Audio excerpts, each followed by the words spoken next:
Good evening, here's Shomen, and here's an update. So, as you can see, most of this hasn't been touched yet at all, and I don't intend to until I get these two characters completely roughed out. And roughed out, what I mean by that is the proper depth for the practitioners here, in addition to some small amount of detail, so that I know that I've got things just right. So you can see that I added a piece of wood here, and what that did for me is it extended it out past the original height of the wood itself. And um, you kind of need to know a little bit about martial arts, or at least this particular martial art, which is Aikido. And this person falling here is, in fact, going to use this hand to break his fall. And that means that this will come down, kind of like you see in judo for the Olympics. This hand is going to come down, having taken this fall, and it will hit very hard on the mat before all the rest of the body will hit. And that will break all of the momentum and power and kinetic value that he's put into this person's body. And then when he hits the ground with the rest of the body, he won't feel hardly any of that main effort. So this hand is out pretty far forward, meaning. So I just didn't have the height that I needed to portray this hand as sticking out pretty far. So it will, in fact, be worked on, of course. The sleeve will have to go in, the hand will have to be formed, the rest of the dogi, or rather uniform, will have to be, detailed in and so on. But for the most part, I'm happy with the height of this now, and now I can proceed with other things. You can see that I've got most of the Kansetsuwaza locked in here, and Kansetsuwaza means joint locking techniques. In this particular technique, this hand is on the inside of this guy's elbow, so you can't see it, and that's fine.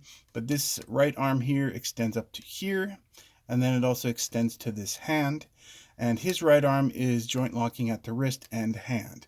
So the elbow and this hand are all locked up, and it's completely practical to see someone do this, but it's hard to see it here. When I get all the fingers in and everything else, it'll make much more sense.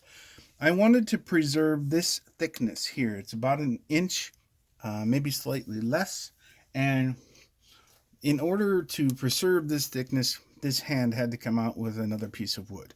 So having done that, I've preserved the thickness here, which will end up being the rest of this ground, and up to here-ish, it will be the lake line. So trees and such, and some water here and some other things.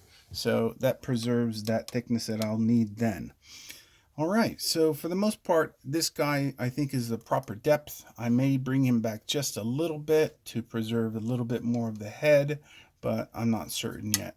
This leg here is sticking out slightly higher than it needs to be, and this foot and the rest of this garment will have to be pushed back as well a little bit. So that'll drop too. Also opening up this area to give much more depth to the joint locking technique, and to clarify that when it's more complete.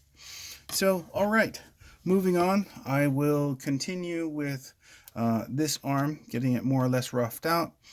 Around a bit of the back here, some of the leg, turn it in that direction there. The foot has to be played with, and I have to get this shoulder region and the head to line up correctly. When that's done, I'll really need to cut this way back. I got to be careful not to cut too further in here, as this whole carving will, this ground area will slope upward, and that will flow into the ground meeting up into this area as well. All right, moving forward, Shomen.